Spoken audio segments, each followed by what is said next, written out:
IPL এ game খেলে mister উজ্জ্বল Barman. Inner ছেলে আগে কত গরিব ছিল জানেন?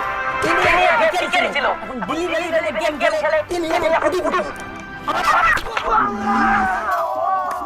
নিউজ করিস না পিড়ি ধরে লাভ করিস। ভাই ভাই আমরা তো বাবা মজা আয়। দাদা ব্যাটে খায়, খবর করি খবর না বললে টাকা পাবো না দাদা।